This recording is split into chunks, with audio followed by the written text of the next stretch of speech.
I bought my mom a house and paid all the bills, but at a family gathering, she said, "You give us nothing but headaches." Everyone sided with her until I announced that I would no longer be paying for their luxurious lifestyle. I could still hear the echo of my mother's words long after they had been spoken.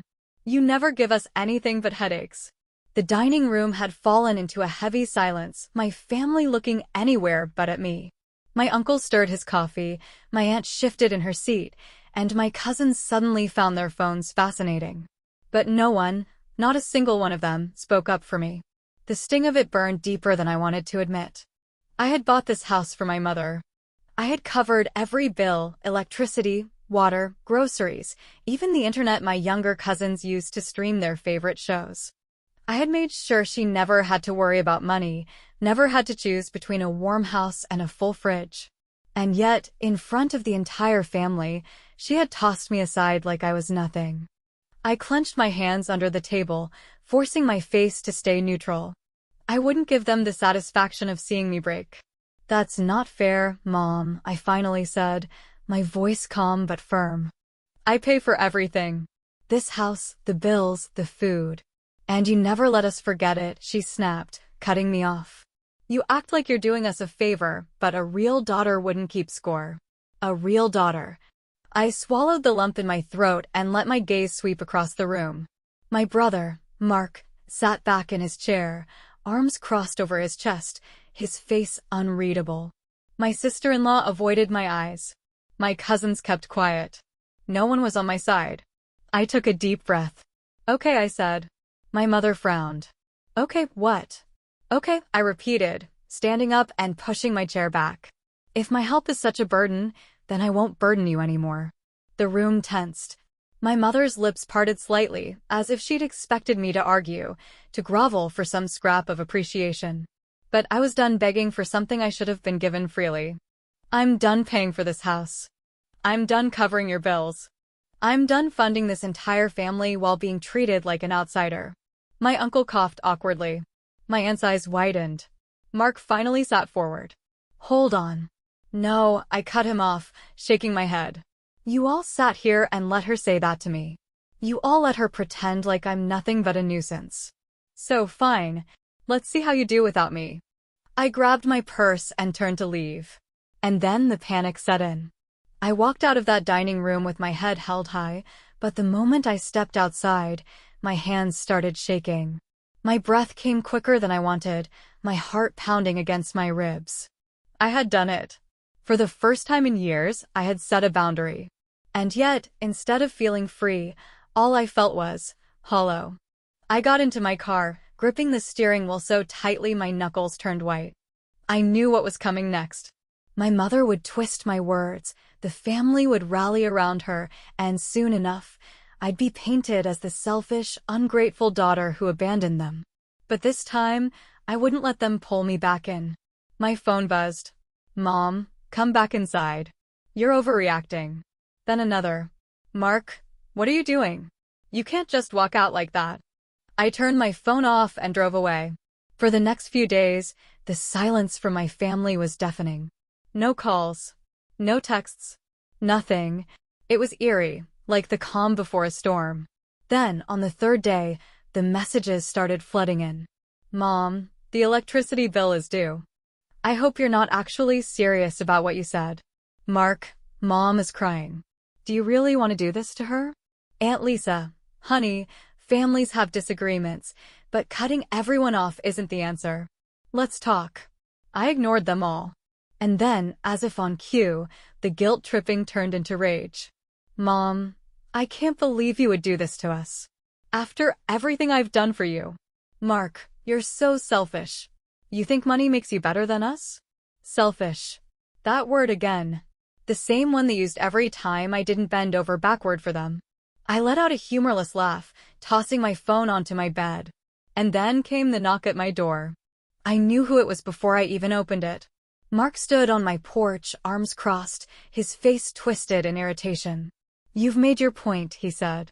"Now stop being dramatic and fix this." I leaned against the door frame, arms folded. "Fix what?" "You know what," he snapped. "Mom's losing her mind. The bills are stacking up, and you just, what? Walk away. I tilted my head. Why is that my problem? His jaw tightened. Because you're the one who always takes care of it. And maybe that's the problem, I said, my voice calm. Maybe it's time someone else steps up for a change. Mark let out a dry laugh. Like who? Mom? She doesn't work. Me? I have my own expenses. I raised an eyebrow. And I don't. You make more than all of us, he shot back. It's not the same. There it was. The real reason they felt entitled to my money. Just because I make more doesn't mean I owe you anything, I said. I bought that house for Mom. I've covered every bill, every grocery trip, every emergency. And instead of gratitude, I get told I do nothing but give headaches. Mark exhaled sharply, running a hand through his hair. She didn't mean that. She was upset. I shook my head. No, she meant it. And the worst part? No one defended me. Not even you. He looked away. Silence. For the first time, I saw it, the flicker of guilt in his eyes. You don't get it, he finally muttered. Mom's scared. She doesn't know how to handle things without you. Then maybe she should have thought about that before she humiliated me in front of the whole family, I said, stepping back inside. I'm done, Mark. Figure it out. And with that, I closed the door. The next week was chaos. Mom called every relative she could, spinning the story in her favor. She abandoned us.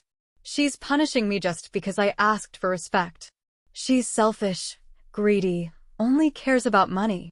Some relatives took her side immediately, sending me messages about how family is everything and how I'll regret this one day.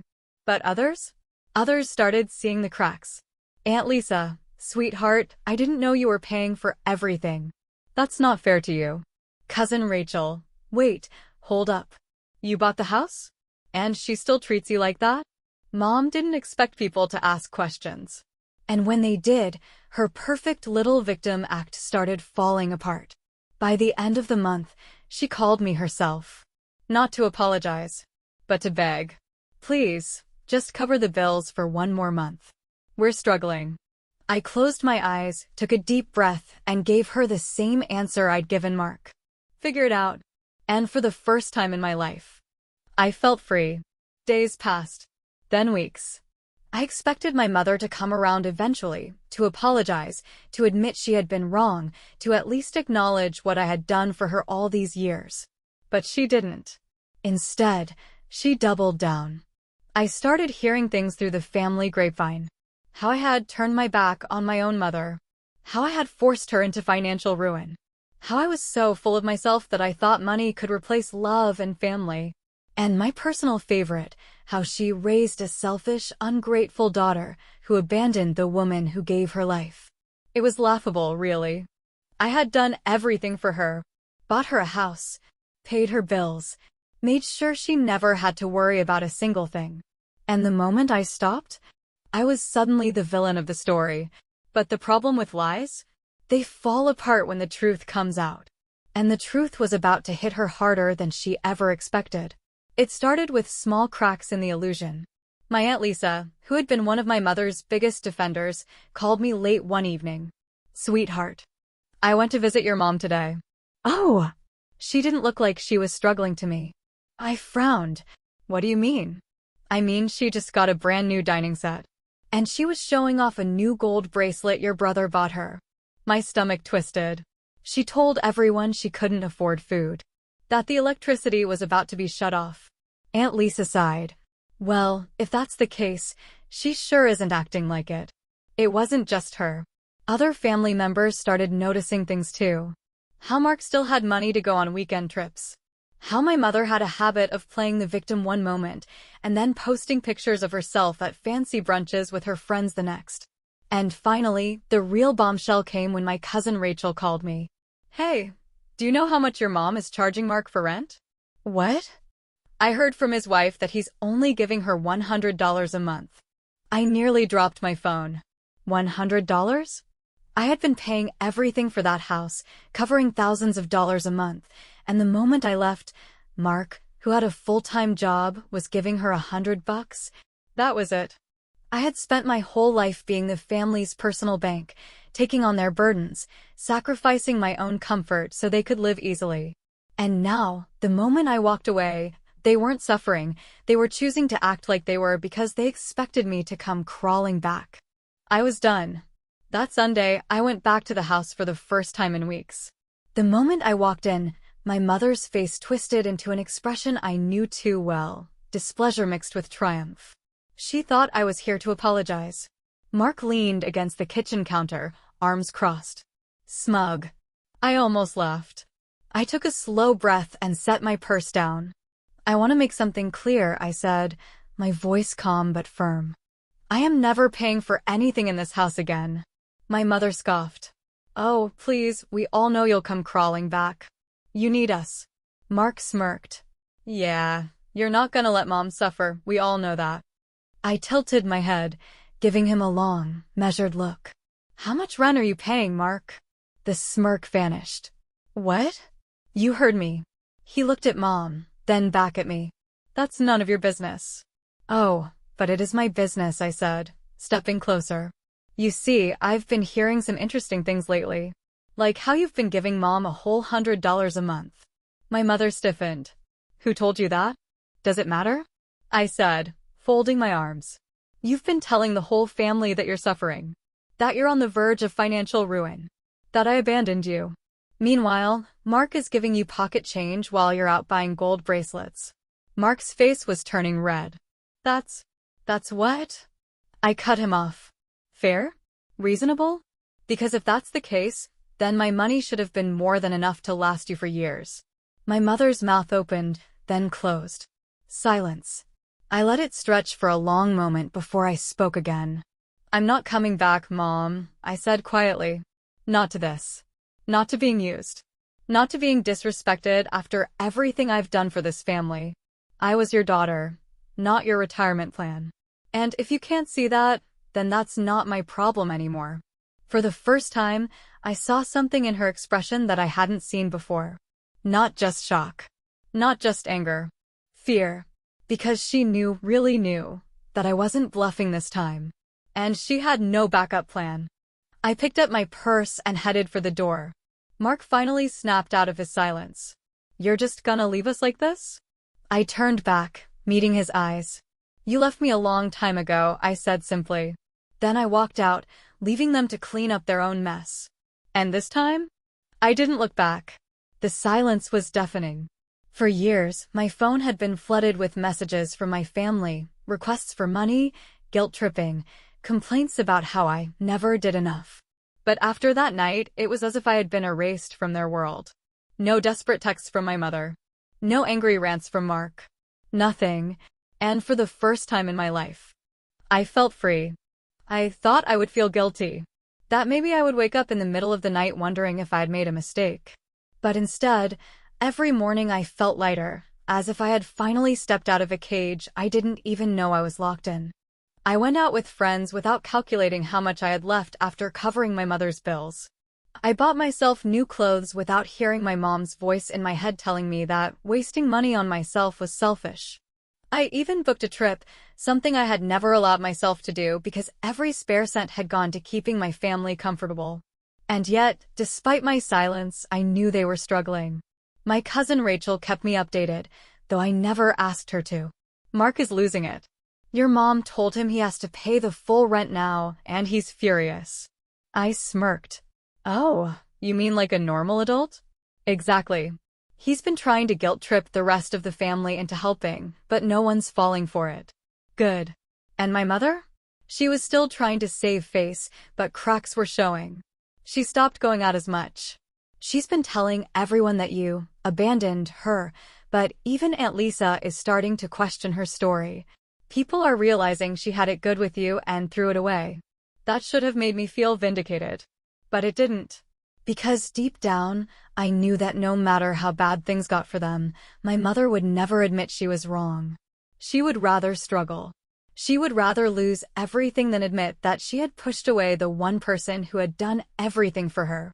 And honestly, that wasn't my problem anymore.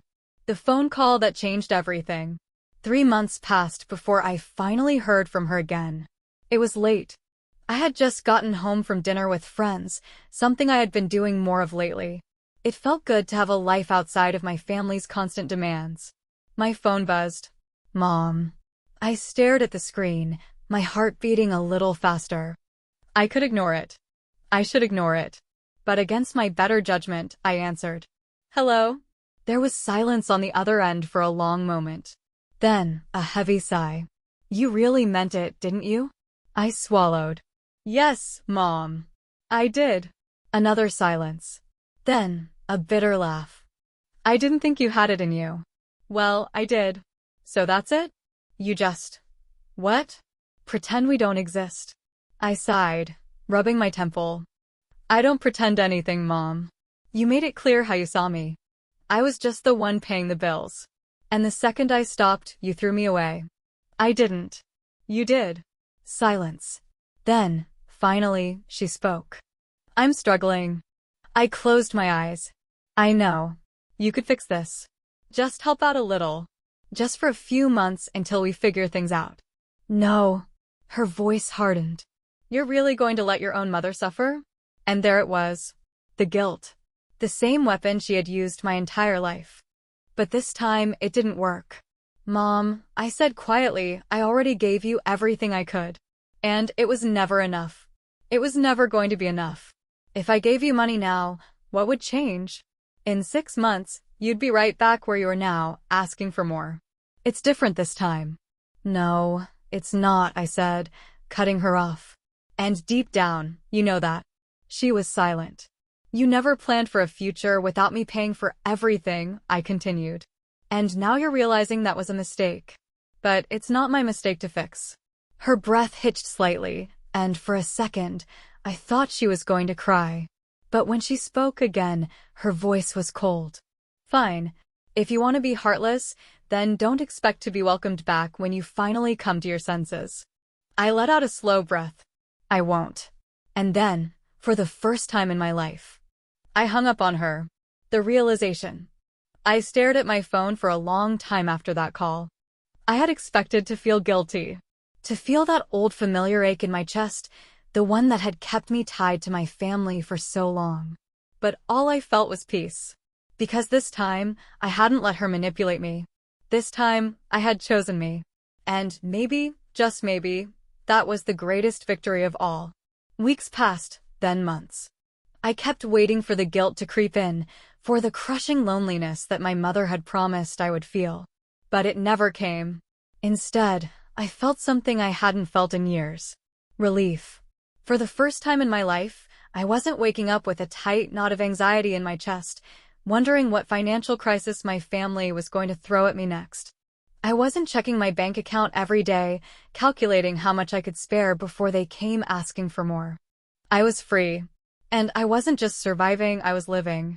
I started traveling, something I had never allowed myself to do before.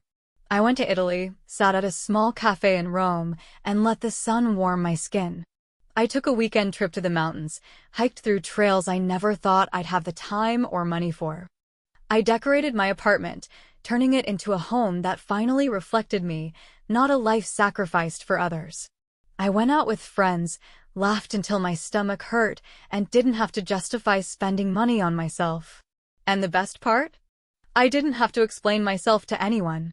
No one was watching my every move, judging me for what I did or didn't do for them.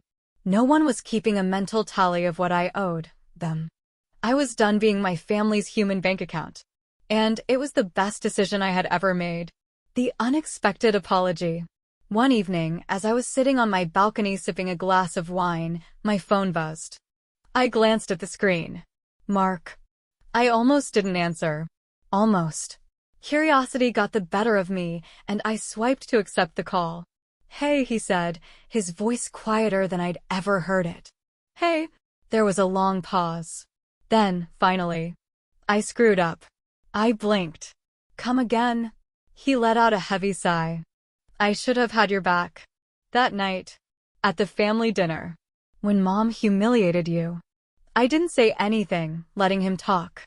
I guess I thought you'd always be there. That no matter how much crap we threw at you, you'd still take care of things. And then when you left, I had to step up. And I realized just how much you were doing. Another pause. Then, I'm sorry. I exhaled slowly, gripping my wine glass a little tighter. What changed? I finally asked. Mark let out a dry chuckle. Mom did. What do you mean? She's still trying to play the victim, he admitted. Still telling everyone that you abandoned her. But now that I'm the one covering things, she's treating me the exact same way. Nothing is ever enough. The more I give, the more she expects. I sighed. Yeah, I know the feeling. I don't know how you did it for so long, he muttered. Because I thought I had to, I said simply. Silence stretched between us. Then, Mark cleared his throat. I don't expect you to forgive me right away. But I needed to say it. I was a crappy brother. And I see that now. I closed my eyes, letting his words sink in. I wasn't sure if I was ready to forgive him. But for the first time in years, he wasn't demanding something from me. He wasn't trying to guilt me or manipulate me. He was just apologizing. And maybe that was enough for now. The final goodbye. A few weeks later, I received another call. This time, it was from an unknown number. I almost ignored it, but something in my gut told me to pick up. Hello? You think you're better than us now? I sighed. Hello to you too, Mom. You've embarrassed this family, she spat. Walking away like that. Everyone knows what you did. Oh! And what exactly did I do? I asked, my voice eerily calm. You left me to suffer. I almost left. Suffer. I repeated. You mean, like how I worked tirelessly off to keep you comfortable for years. Like how I paid for everything while you sat back and judged me. I raised you, she snapped. And I repaid you 1,000 times over, I said. More than any child should ever have to. Silence. You think you don't need me? She finally said, her voice quieter. I know I don't need you, I corrected. And that scares out of you, doesn't it? More silence. Then, she did what she always did. She laughed. You'll be back, she said. One day, you'll realize that family is all you have. And when that day comes, don't expect me to be waiting with open arms. I smiled. I won't. And for the last time. I hung up. Epilogue. A life that's finally mine. A year later, I was sitting on a beach, watching the waves roll in. I had moved to a new city. Started a new life. Found happiness in the quiet freedom of having no one expecting anything from me. My mother had tried a few more times to reach out, always with the same manipulation, the same guilt-tripping. I never answered. Mark and I were talking again, slowly rebuilding what had been broken. He had learned his lesson the hard way, and while I wasn't sure we'd ever be close, I appreciated his effort. And me? I was finally, truly happy. No more being the family bank. No more being the scapegoat. No more living my life for everyone but myself. I took a deep breath, letting the salty air fill my lungs. I was free, and I was never going back.